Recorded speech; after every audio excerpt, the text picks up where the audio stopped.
मैं ना बहुत ख़राब नोट्स बनाया करता था। जब मैं उस चीज़ को पढ़ता था तो मैं उसके नोट्स बनाते समय उसको बार बार रिवीजन करने की कोशिश करता था और ये सोचता था कि मुझे एक ही बार में सब कुछ याद हो जाना चाहिए, पर ऐसा होता नहीं था। तो मैं बार बार उसको रिवाइज करके उन नोट्स को देख देख के वापस अपनी रिटेंशन की पावर बढ़ाता था। तो कुछ बार तो ऐसा होता था कि भाई एक दो बार पढ़ने पे ही आपको सब याद हो जाता था, पर कई बार वो सेम चीज़ उन्हीं नोट से पढ़ते पढ़ते आपको 3-4 बार भी क्लियर नहीं होती थी। फिर मुझे समझ में आया कि ये एक बहुत अनरिलायबल मेथड है पढ़ने का, कि मुझे कितनी बार पढ़ना पड़ेगा जिस पॉइंट पे मैं कॉन्फिडेंस से बोल सकूं कि मुझे हाँ ये टॉपिक पूरा इन नोट्स के थ्रू याद हो गया है।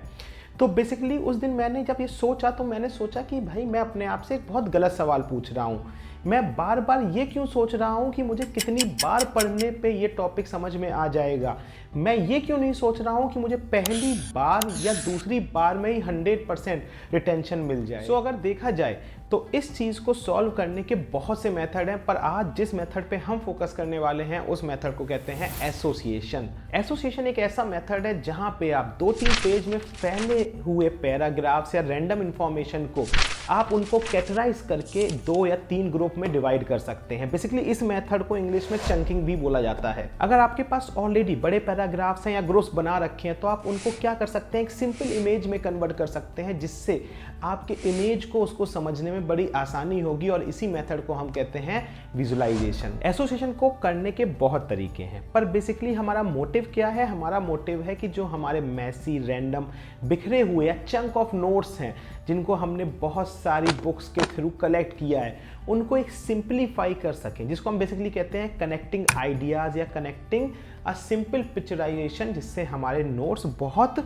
सिंपल हो सकें। तो बेसिकली एसोसिएशन के एक 2 सिंपल मेथड है जिनसे आप उसको अप्लाई कर सकते हो। The first one is simplify the concept and the second one is associate the idea to similar concepts या सिमिलर थिंग्स। तो basically number 1 simplify the concept. इसका मतलब बिल्कुल सिंपल होता है कि आप उन चीज़ों को जिनको आप समझने की कोशिश कर रहे हो उनको इतना ईजी ब्रेक डाउन कर दें कि even a simple child can understand that. इसका कहने का मतलब क्या है? आप इसको ऐसे लेके चलिए कि आपने कोई एक कॉन्सेप्ट पढ़ा है और वो कॉन्सेप्ट आपको किसी बाहर ऐसे बंदे को समझाना है जाके जिसको बिल्कुल कुछ समझ में नहीं आता या जो आपकी फील्ड का नहीं है। अब यहाँ मैं इसको एक सिंपल एग्जाम्पल समझाता हूँ कि फॉर एग्जाम्पल आप एक साइंस के स्टूडेंट हैं, आप केमिस्ट्री पढ़ रहे हैं। केमिस्ट्री का कोई टॉपिक है, आपने उसको समझा। अब आप गए एक ऐसे बंदे के पास जिसका केमिस्ट्री या साइंस से कोई नाता नहीं है, माइट भी वो किसी और स्ट्रीम का हो, कॉमर्स का हो, आर्ट्स का हो। अगर वो टॉपिक उसको समझ में आ जाए तो समझ लेना कि आपने उस टॉपिक को बहुत अच्छे से समझ लिया है। और अगर आपको ये चीज़ करनी है तो आपको बहुत सिंपल ट्रिक होती है इसको करने का, कि आपने जो चीज़ पढ़ी है उसमें बहुत फैंसी लैंग्वेज आई होगी, आपको उस फैंसी लैंग्वेज को हटाना है। बीच में जो बहुत कॉम्प्लिकेटेड डिटेल्स आई होंगे, बहुत कॉम्प्लिकेटेड टर्म्स आए होंगे, आपको उनको हटाना है, और जो डिटेलिंग है उसको हटाना है, और चीज़ को एक सिंप्लीफाई करके सामने वाले बंदे को समझाना है। तो इसको करने का दूसरा तरीका है कि जो नॉलेज आपको पहले से है, प्रायर नॉलेज, उसको आप नई नॉलेज के साथ कंबाइन कर दो। मतलब बेसिकली कहने का मतलब है पुराने आइडियाज़ या जो पुराने आपके पास कंटेंट है उसको आप अगर नए कंटेंट के साथ आप रिलेट करेंगे तो आपको टॉपिक ज़्यादा अच्छे से समझ में आएगा। अब इसका कहने का मतलब क्या है? जैसे फॉर एग्जाम्पल केमिस्ट्री में मैं आपको बोलूँ कि गैस एक्सपेंड कर रही है, तो बेसिकली आपके लिए गैस एक्सपेंड करना अपने आप में एक नया टॉपिक है, पर आपको इसके पुराने आइडियाज़ के बारे में पता जरूर होगा। जैसे मैं बोलूं कि बैलून, आप बैलून में क्या कर रहे हैं, गैस भर रहे हैं, तो गैस एक्सपेंड कर रही है जिसकी वजह से बैलून फूल रहा है। तो बेसिकली आपने यहाँ पे क्या किया, पुराने डॉट्स को नए डॉट्स के साथ कनेक्ट कर दिया। तो इस चीज़ को आप सबसे इजीली अचीव कर सकते हैं 3 तरीके से। या तो आपको पुरानी सम फैमिलियर इमेजेस आपको याद हो, या फिर एनोलॉजीज याद हो, या कुछ ऐसी स्टोरीज हो जिनको आप आपस में कनेक्ट कर सकते हैं। तो इसको मैं आपको एक एग्जाम्पल के थ्रू समझाता हूँ। तो बेसिकली आज हम क्या करने वाले हैं, क्लास 11th NCERT का एक टॉपिक उठाने वाले हैं जो कि स्टेट्स ऑफ मैटर में द गैस लॉ के नाम से फेमस है। तो अगर आप देखोगे तो यहाँ पे आपको बहुत सारा कंटेंट एक साथ दिख रहा होगा, लैंग्वेज पे लैंग्वेज, पैराग्राफ्स पे पैराग्राफ्स देखना पड़ रहा है। तो बेसिकली यहाँ पे हमको ये सॉर्ट आउट करना बहुत ज़रूरी है कि आपको क्या पढ़ना है और क्या नहीं पढ़ना है। तो अगर आप यहाँ पे देखोगे तो ये कंटेंट आपके लिए बिल्कुल वेस्ट है, जो कि आपको नहीं करना पड़ता, नहीं पढ़ना चाहिए या नहीं पढ़ते हैं लोग बेसिकली। तो अब आप बेसिकली अगर इसके मेन कंटेंट में भी आओगे तो यहाँ पे आप देखोगे कि जो पहला लॉ है हमारा बॉयल्स लॉ, जिसको हम प्रेशर वॉल्यूम रिलेशनशिप भी कहते हैं। तो इसमें इतनी सारी लैंग्वेज दी गई है कि अगर आप सोचो कि ये आप अपने नोट्स में लिखोगे और इसको पढ़ने की कोशिश करोगे तो आप कभी भी इसका रिवीजन नहीं कर पाओगे। तो यहीं पे अपनी पहली टेक्निक आती है, जिसका नाम है सिंप्लीफाई।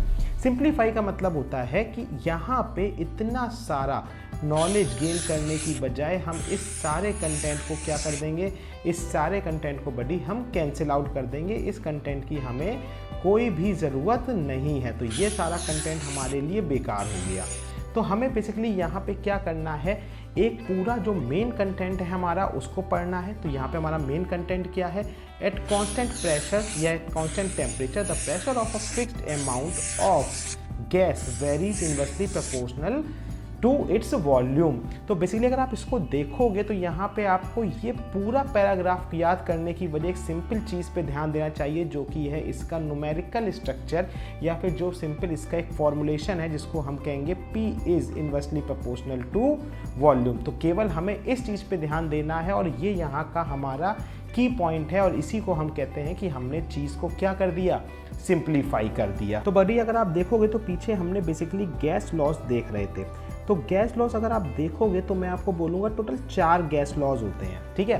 तो थोड़ा वो अपने टाप में कंफ्यूजिंग है। जैसे सबसे पहला गैस लॉ हमारे लिए होता है बॉयल्स गैस लॉ, एक अभी हमने पीछे देखा चार्ल्स गैस लॉ, ठीक है। दूसरा होता है हमारा चार्ल्स गैस लॉ, ठीक है। और तीसरा होता है हमारा एवोगैड्रोस लॉ, ठीक है। और चौथा हमारा होता है यहाँ पे गे-लुसैक लॉ, ठीक है। फोर्थ होता है हमारा गे-लुसैक लॉ, गे-लुसैक लॉ। अब सवाल क्या होता है यहाँ पे कि हमें 4 लॉ पढ़ने हैं।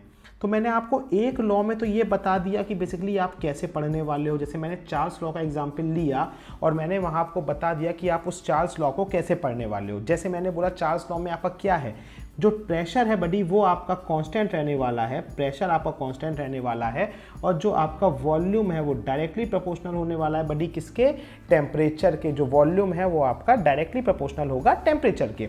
पर सवाल है कि अगर आप यहाँ पे देखो तो सारे फॉर्मूलों में अलग अलग चीज़ें दी जाती हैं। जैसे यहाँ पे आपका कांस्टेंट रहता है टेम्परेचर, और कांस्टेंट टेम्परेचर में बडी आपका जो वॉल्यूम है वो इन्वर्सली प्रोपोर्शनल होता है प्रेशर के।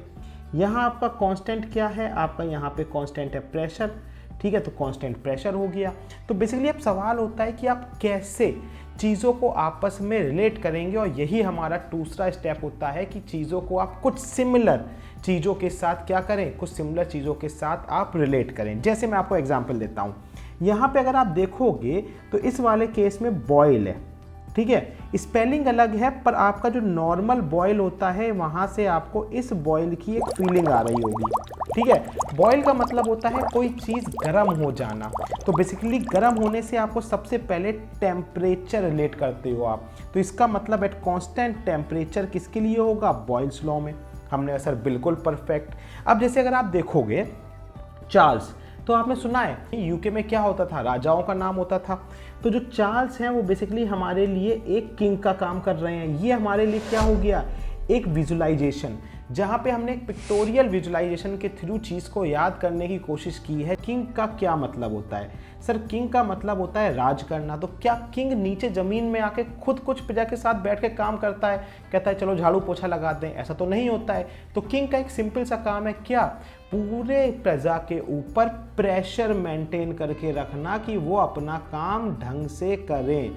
तो बेसिकली जब भी आपको चार्ल्स की याद आएगी, आपको पिक्चर किसकी याद आएगी, एक किंग की, और किंग की पिक्चर याद आएगी तो वहाँ से आप सीधे बड़ी क्या, कांस्टेंट प्रेशर पे चले जाओगे। तो यही हमारा दूसरा स्टेप होता है, जहाँ पे हम चीज़ों को एक फैमिलियर चीज़ के साथ रिलेट करके उसको थोड़ा विजुलाइजेशन के थ्रू कन्वर्ट कर लेते हैं, चाहे वो पिक्टोरियल वे हो या चाहे कोई और वे हो। तो अगर आप इसके बाद अब आप गौर करोगे तो जो हमारे 3 बेसिकली प्रॉपर एक गाइडलाइंस स्टेप्स होते थे, क्या, इमेजिनरी, एनालॉजी और स्टोरी, हमने बेसिकली तीनों के थ्रू अपने गैस लॉ को बिल्कुल समझ लिया। यहाँ ओवरऑल जो हमारा गोल था एसोसिएशन का वो ये था कि जो इतनी फैली हुई रैंडम नोट्स हैं उनको हम एक सिंपल एक्सप्रेशंस में कन्वर्ट कर सकें। तो इससे होगा क्या, जो हमारे नोट्स बनाने का तरीका है वो काफ़ी एफिशिएंट हो जाएगा और जो हमारा स्टडी का टाइम है वो आप देखोगे काफ़ी हैवी अमाउंट से एक छोटे अमाउंट में रिड्यूस हो जाएगा। और इससे यहाँ पे आप कर क्या सकते हो, जो हमारे माइंड मैप्स होते हैं बहुत कॉम्प्लिकेटेड के या फ्लैश कार्ड्स बना सकते हो, उनको आप एक